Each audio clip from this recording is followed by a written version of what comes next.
हाँ संविधान में सबको पढ़ने लिखने का अनुमति है ना, मतलब अधिकार है?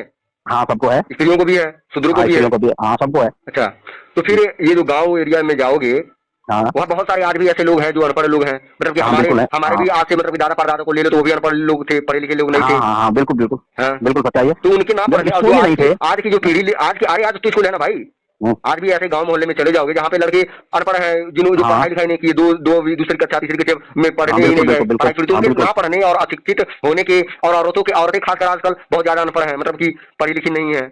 हाँ, तो उनके ना पढ़ने के कारण क्या है, इसका रीजन क्या है? वो मतलब कि अम्बेडकर के संविधान बनाने के बाद भी और उनको सारे अधिकार देने के बाद भी वो सब अनपढ़ क्यों रह गए? देखो अगर ग्रामीण क्षेत्र में वहां तक स्कूल नहीं है, हाँ, या स्कूल दूरियों पे है, और ना जाना, ये उस व्यवस्था की कमी है। वो कोई भी जाति हो सकती है, वो खाली अछूती नहीं, वो SC ST OBC ब्राह्मण क्षत्रिय सब हो सकते हैं कि वो स्कूल तक ना जाए। हाँ, उसमें अगर सरकार ने वहां स्कूल बनाया और वहां तक लोग नहीं आते हैं, तो ये जो सरकारी व्यवस्था है वो स्कूल तक ना लोगों को लाए, उनकी भी गलतियां हैं। और जो शिक्षा के लिए आज जिससे उद्धार होना, शिक्षा के लिए वो लोग स्कूल तक ना जाए, तो उनकी भी गलतियां हैं। संविधान की गलती नहीं है। संविधान ने तो ये प्रोविजन किया कि भाई उस ग्रामीण क्षेत्र में स्कूल बनना चाहिए।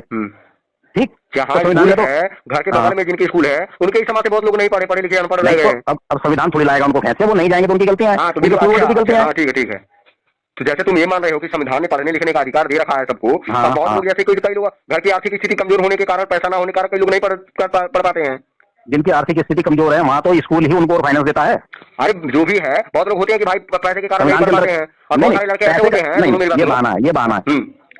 ये बहाना है ना पढ़ने का।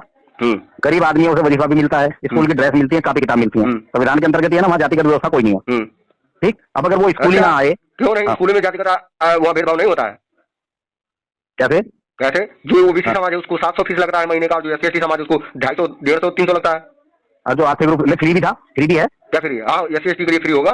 हाँ फ्री भी है, तो संविधान के अंतर्गत ही है ना वो भी। हाँ तो हाँ बिल्कुल, मैं भी तो कह रहा हूँ संविधान के अंतर्गत है। तो भेदभाव कर रखा कि नहीं संविधान ने? देखो SC ST को 150 में पढ़ा रहा है, वही देखो मेरी बात सुनो, मेरे घर के बगल में भी एक यादव समाज है, ठीक है, मतलब यादव परिवार आता है, ठीक है।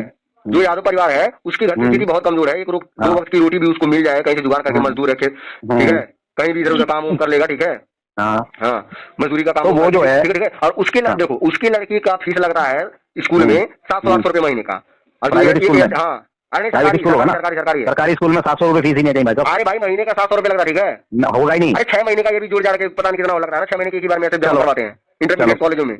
अच्छा चलो वो भी बात मान लेते हैं। और जो SC ST वाला है उसके घर 4 व्हीलर है, घर भी है, बंगला भी अच्छा खासा है, सरकारी नौकरी है, 2 लोग रहते हैं। हम भी तो इस बात को कह रहे हैं कि जो क्रीमी लेयर क्यों आया, और संविधान में रिजर्वेशन का प्रोविजन क्या?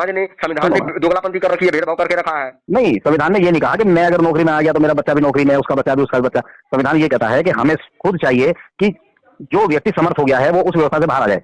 वही तो क्रीमी लेयर है। तो अगर क्रीमी लेयर तो बस OBC रिजर्वेशन के लिए है ना, SC ST के लिए तो है नहीं।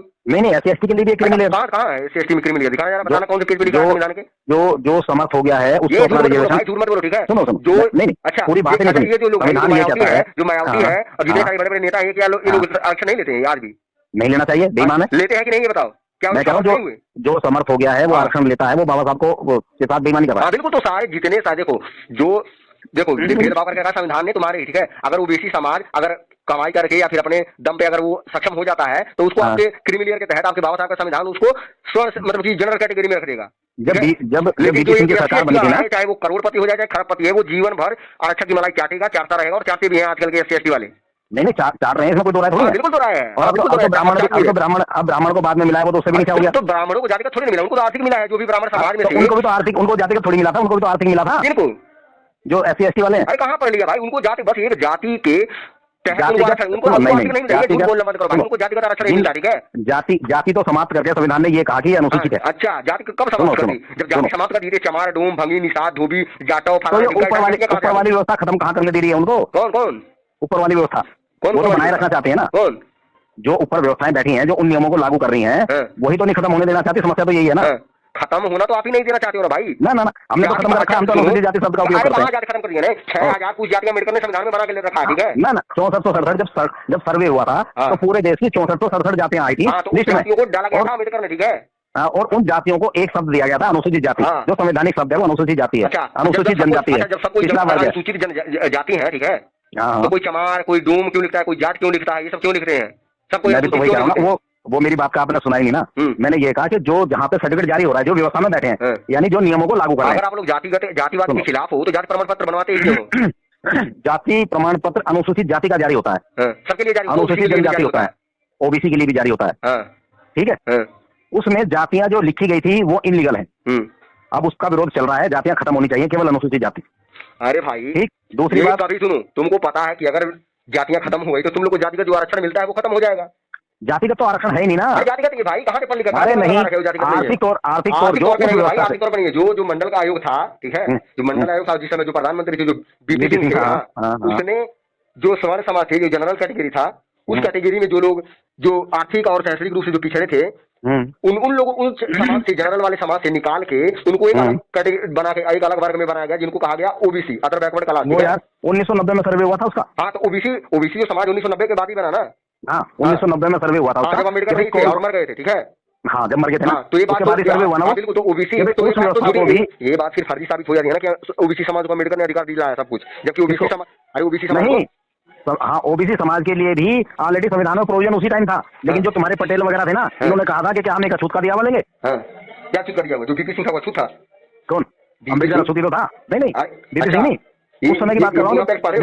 पूना पैक्ट बोलो। पूना पैक्ट डबल वोट का अधिकार, ठीक है। हाँ, किसके लिए मांग किया था अम्बेडकर ने?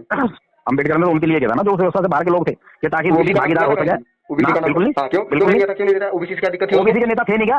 ये पटेल वगैरह जब यही ना बोल रहे थे, सारे जितने ओबीसी के नेता थे यही ना बोल रहे थे उस बारे में, तो वो तो अपने समाज की व्यवस्था को रख रहे थे अम्बेडकर। बिल्कुल। तो अम्बेडकर, तो ये बात मत कहो ना भाई कि अम्बेडकर ओबीसी के लिए भी बहुत सारे काम करना चाहते थे, वो कुछ नहीं करना चाहते। अम्बेडकर नहीं, ओबीसी के लिए मैं कह रहा हूँ करना, अम्बेडकर ने कराई नहीं, क्यों करता वो अम्बेडकर? अम्बेडकर क्यों करता जब ओबीसी के नेता इतने सारे थे? बिल्कुल, मैं माना ओबीसी के नेता थे, ओबीसी के नेता, तो जब उन्होंने किया तो अम्बेडकर क्यों करता है? बिल्कुल क्यों करेगा भाई, क्योंकि वो तो अपने समाज के लिए करेगा, सब लोग अपने समाज का, अम्बेडकर भी अपने समाज के लिए करेगा, ये बात बोलो ना। लेकिन संविधान के अंदर अम्बेडकर ने अधिकार दिया, ये बात कभी बोला भी मत तुम लोग, ठीक है। कौन? मैं तो कह नहीं रहा। बिल्कुल मत कहो। मैं इसलिए मैं ये कह रहा हूँ ओबीसी की व्यवस्था कभी जीवन में। तो शूद्र कौन है? कौन है शूद्र बताओ? कोई नहीं। शूद्र कौन है? कोई नहीं है शूद्र आज की। शूद्र केवल वो है, यानी कि ओबीसी वो है जो शूद्र था, वही ओबीसी कन्वर्ट हुआ है। बिल्कुल नहीं, शूद्र कन्वर्ट हुआ है।